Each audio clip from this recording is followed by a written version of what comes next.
के Saxena excellence mastermind YouTube channel में आप लोगों का बहुत बहुत स्वागत करता हूं। और ये मेरी जनरल नॉलेज और जीएस की तीसरी क्लास है।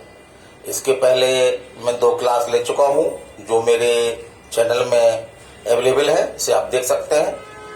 तो मैं अपनी जीके की तीसरी क्लास स्टार्ट करूंगा और ये क्लास जो है मैंने मुख्य रूप से आपका जो पुलिस वैकेंसी आई हुई है और एसएससी, एमपीपीएससी, सिविल जज, एडीपीओ आदि को ध्यान में रखते हुए बनाया हूं।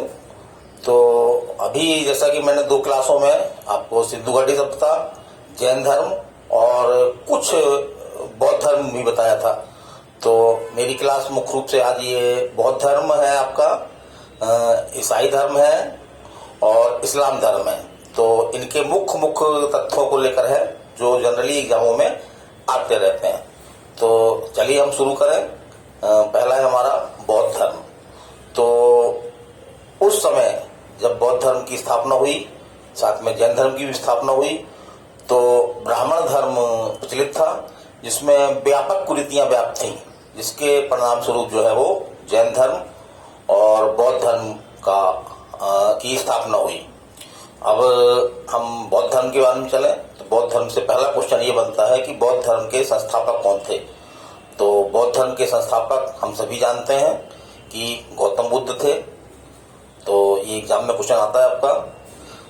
गौतम बुद्ध के जीवन के बारे में भी काफी क्वेश्चन आते हैं। तो गौतम बुद्ध से संबंधित आपके 4 स्थल बहुत फेमस हैं जो एग्जामों में आते रहते हैं। तो पहला स्थल है आपका जन्म। तो गौतम बुद्ध का जन्म कपिल वस्तु के पास लुम्बिनी नामक ग्राम में 563 ईसा पूर्व में शाक्त क्षत्रिय कुल में हुआ था।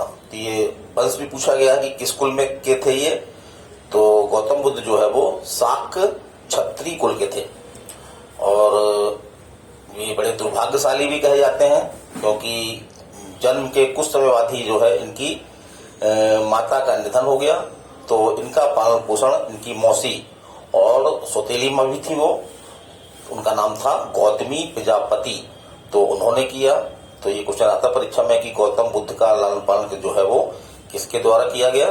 तो ये आपका सिंपल आंसर है गौतमी प्रजापति जो इनकी मौसी थी।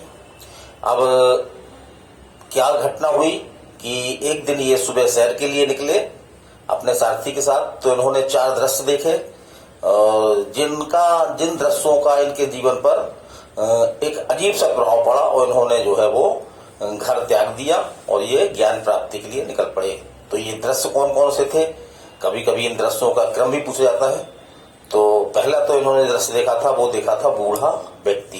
तो ये पूछा गया कि पहला दृश्य कौन देखा था, तो बूढ़ा व्यक्ति देखा था। दूसरा दृश्य देखा था इन्होंने बीमार व्यक्ति। तो अपने देख सकते, याद करने के लिए कर सकते हैं कि बूढ़ा व्यक्ति होगा अगर तो क्या होगा, उसको बीमारी घेरेगी और वो बीमार व्यक्ति होगा। अब व्यक्ति बीमार होगा, बूढ़ा व्यक्ति है तो वो मर सकता है, मर जाएगा। तो तीसरा दृश्य उन्होंने देखा श्रब का, एक डेड बॉडी ले जा रहे थे वो देखा। और चौथा दृश्य उन्होंने देखा एक सन्यासी का। तो इस घटना से काफी विचलित हो गए और इन्होंने 29 वर्ष की आयु में जो है वो सत्य की खोज के लिए अपना घर जो है वो त्याग दिया। किन्होंने त्याग दिया, गौतम बुद्ध ने। और बौद्ध धर्म में इस घटना को जो है वो महाभिनिष्क्रमण, ये पूछा गया एग्जाम में, तो क्या कहा जाता है, महाभिनिष्क्रमण। इस घटना को महाभिनिष्क्रमण कहा जाता है। अब इन्होंने ज्ञान प्राप्ति के लिए अपनी कोशिश की और 35 वर्ष की आयु में जो है वो बौद्ध गया जो बिहार में है, वहां पर इनको पीपल के वृक्ष के नीचे जो है वो ज्ञान की प्राप्ति हुई। बौद्ध धर्म में इस घटना को जो है वो संबोधि कहा गया है। तो ये याद रखिएगा कि इस घटना को क्या कहा गया, संबोधि। और तीसरी घटना जो थी, तीसरा जो महत्वपूर्ण चीज है कि गौतम बुद्ध ने अपना प्रथम उपदेश या प्रवचन जो है वो कहाँ दिया, तो सारनाथ में दिया। और बौद्ध धर्म में इस घटना को क्या कहा जाता है, तो बौद्ध धर्म में इस घटना को धर्म चक्र प्रवर्तन कहा गया है। अब चौथा जो घटना थी वो थी इनकी मृत्यु या निर्वाण। तो 80 वर्ष की अवस्था में जो है वो कुशीनगर जो क्षेत्र है वहां पे इनका जो है वो मृत्यु हो गई। तो इस घटना को बौद्ध धर्म में महापरिनिर्वाण कहा जाता है। अब कुछ बौद्ध धर्म के ग्रंथों के बारे में कुछ क्वेश्चन आते हैं, जैसे कि त्रिपिटक। जैसे अपन ने पढ़ा था कि जैन धर्म में त्रिरत्न थे, तो बौद्ध धर्म में त्रिपिटक थे। तो कभी कभी यह पूछा गया कि त्रिपिटक का संबंध किस धर्म से है, तो मालूम है हमको किस धर्म से है, बौद्ध धर्म से है। तो त्रिपिटक में कौन कौन से आते हैं ये भी पूछा गया है। या त्रिपिटक में कौन नहीं आता, तो त्रिपिटक में 3 है, जैसे कि आपका विनय पिटक, सुत्त पिटक और अधिधम्म पिटक।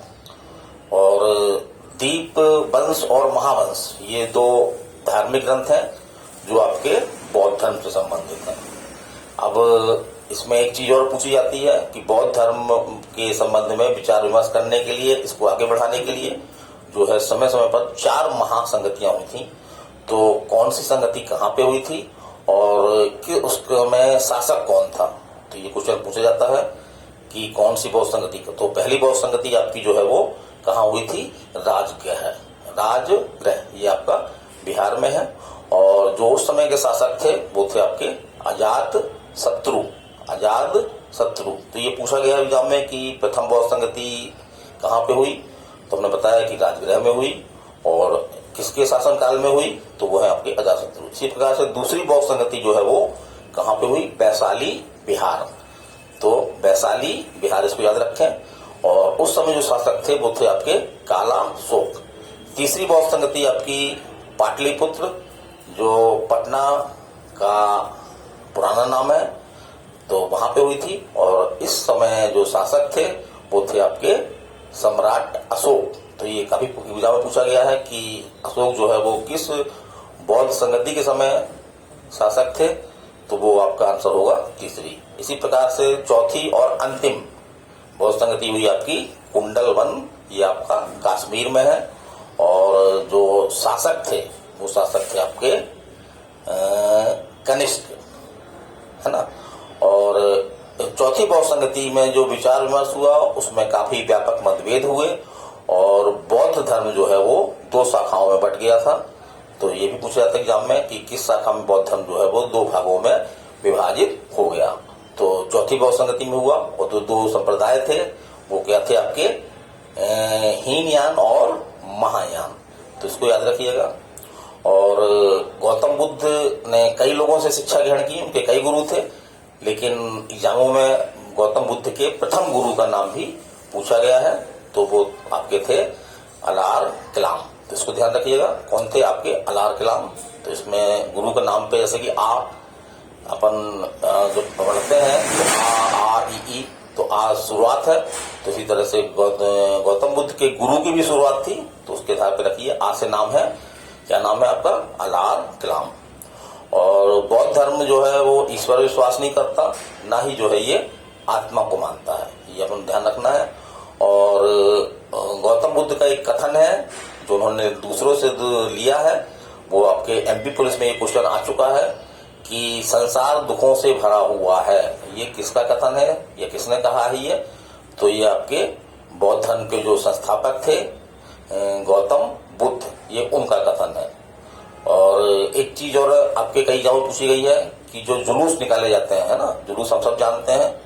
तो जुलूस निकालने की परंपरा की शुरुआत या प्रथम बार जुलूस जो है वो की शुरुआत कहाँ से हुई थी, तो ये इसका उल्लेख हमको जो है वो बौद्ध धर्म में मिलता है। तो ये माना जाता है कि बौद्ध धर्म से ही जो है वो जुलूस निकालने की शुरुआत हुई थी। चलिए अब हम अगला धर्म लेते हैं। इसमें बहुत सारे फैक्ट हैं, लेकिन एग्जाम की दृष्टि से कुछ 3-4 फैक्ट ही आपके एग्जाम में आते हैं। तो वो धर्म है आपका इस्लाम धर्म। तो इस्लाम धर्म के सबसे पहले तो अपन ये देखते हैं कि इस्लाम धर्म के संस्थापक कौन थे। तो इस्लाम धर्म के संस्थापक थे हजरत मोहम्मद साहब। तो याद रखिएगा कौन थे, हजरत मोहम्मद साहब। तो हजरत मोहम्मद साहब, और उनका जन्म कहाँ हुआ था, मोहम्मद साहब का जन्म कहाँ हुआ था, ये एग्जाम में क्वेश्चन आया है। तो ये आपका जन्म हुआ था मक्का।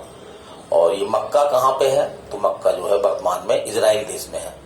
तो ये इजराइल में थी। अब ये इसराइल का बंटवारा होने के कारण से ये दूसरे देशों में चली गई है। तो कुरान जो है इस्लाम धर्म का सबसे पवित्र ग्रंथ है, इसको याद रखिएगा। और गौतम वो आपके जो मोहम्मद साहब थे उनकी मृत्यु कहाँ पे हुई, तो उनकी मृत्यु जो है वो मदीना में हुई थी, है ना, मदीना में हुई थी। यहीं पे मदीना पे उनको दफनाया गया है। तो इस प्रकार से इस्लाम धर्म में जो दो धार्मिक स्थल है मक्का और मदीना, ये काफी प्रसिद्ध है। और इनके भी दो शाखाएं हैं, इस्लाम धर्म की दो शाखाएं हैं, और वो है आपकी शिया और सुन्नी। तो इनको याद रखिएगा कि शिया और सुन्नी जो है वो किस धर्म की दो शाखाएं हैं, तो ये आपका इस्लाम धर्म की दो शाखाएं हैं। और भारत में इस्लाम धर्म पहले तो नहीं था, ये बाद में आया।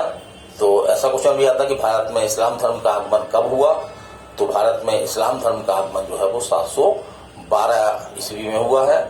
और ये आपके जो प्रथम अरब के थे मोहम्मद बिन कासिम, उनके द्वारा ये लाया गया था। फिर तो बहुत सारे लोग आए और उन्होंने भारत में मुस्लिम धर्म का प्रचार प्रसार किया। तो ये इतने ही क्वेश्चन आपके इस्लाम धर्म से आते हैं, इनको आपको बड़े सरल है। एक आध दो बार ये वीडियो देखें तो आपको ये दिमाग में ये रहेंगे और कभी नहीं भूलेंगे आप। अब चलिए, हम आपका एक धर्म और बचा है जो एग्जाम में आते हैं उससे क्वेश्चन, वो है आपका ईसाई धर्म। तो ईसाई धर्म सब हम जानते हैं, भारत में भी ईसाई धर्म अपनाया जाता है। यहाँ पे बहुत सारे ईसाई हैं, हमारे मित्र हैं जो क्रिसमस वगैरह मनाते हैं, हमको बुलाते हैं, हम लोग बड़ी खुशी खुशी से जाते हैं। क्योंकि भारत का जो कल्चर रहा है अनेकता में एकता वाला, वो दुनिया में कहीं भी इस तरह का उदाहरण नहीं मिलता है। तो ईसाई धर्म के बारे में सबसे पहले तो यही पूछा जाता है कि ईसाई धर्म के संस्थापक कौन थे। ईसाई धर्म के संस्थापक कौन थे, तो ईसाई धर्म के संस्थापक थे आपके ईसा मसीह, है ना, उनको हम लोग भी भगवान के रूप में मानते हैं। और प्रमुख ग्रंथ क्या है आपके जो ईसाई धर्म है उसका प्रमुख ग्रंथ है आपका, वो है आपका बाइबल। तो याद रखिएगा कि बाइबल किस धर्म का प्रमुख ग्रंथ है, तो आपका ईसाई धर्म का प्रमुख ग्रंथ है। और ईसा मसीह का जन्म पूछा गया है, MPPSC में क्वेश्चन आया आपका, अन्य एग्जामों में भी एक क्वेश्चन देखा गया है। तो ईसा मसीह का जन्म कहाँ हुआ था, तो ईसा मसीह का जन्म जो है वो यरूशलेम के पास जो है वो एक स्थान है बैथलेहम, तो यहाँ पे हुआ था। तो याद रखिएगा कहाँ पे हुआ था, यरूशलेम के निकट एक ग्राम है बैथलेहम, तो यहाँ पे हुआ था। और जैसा कि हमको पता है कि उनकी मृत्यु जो है वो सूली पर टांग करके दी गई थी। तो वो किसने दी थी, तो ये पूछता है आपका कि सूली पर जो है वो ईसा मसीह को टांगने वाले जो थे वो रोमन गवर्नर पोटियस, क्या नाम है, एक बार दो बार दोहरा लीजिए इसको, पोटियस, तो उन्होंने दी थी। तो ये हमारी आज की जो जीके की तीसरी क्लास है मैं समाप्त करता हूँ, और मैं आगे भी क्लास इस तरह से लेता रहूंगा। ये मेरा एक उद्देश्य है कि मैं घर बैठे आप लोगों को पढ़ाऊं और जीके के बारे में जो भी इम्पोर्टेंट फैक्ट है केवल वही बताऊं, ना कि बहुत सारे कई कोचिंगों में देखा गया है कि बहुत सारे फैक्ट बता दिए जाते हैं, जो उपयोगी हैं वो तो बताए जाते हैं, जो अनुपयोगी हैं उनको भी बता दिया जाता है। तो इससे हमारे ऊपर जो है वो हम एक तनाव में आ जाते हैं कि इतनी सारी चीजें हम कैसे तैयार करें। तो मेरा उद्देश्य है कि सिर्फ चयनित मैटर ही आप तक पहुंचाया जाए। और मेरा ये YouTube चैनल है, पूरी तरह से निःशुल्क है और छात्रों के जो कॉम्पिटिटिव एग्जाम दे रहे हैं उनके हित में बनाया गया है और शैक्षिक है ये। तो अगर आप इसको बढ़ाते हैं तो मैं समझूंगा कि जो मेरा उद्देश्य है वो आगे बढ़ रहा है। तो आप लोग इस चैनल को सब्सक्राइब कर सकते हैं, पहले वीडियो देख लें, और उससे अगर वीडियो आपको अच्छा लगता है, आपको लगता है कि इस चैनल आपके लिए लाभकारी होगा, तो आप इसको सब्सक्राइब करें। तो मैं RK Saxena sir excellence mastermind YouTube channel में आपका पुनः स्वागत करता हूं, और ये GK GS की जो तीसरी क्लास है उसको समाप्त करता हूं। चौथी क्लास का हमारा आप वेट करिए, वो भी मैं जल्दी ही बनाऊंगा। धन्यवाद।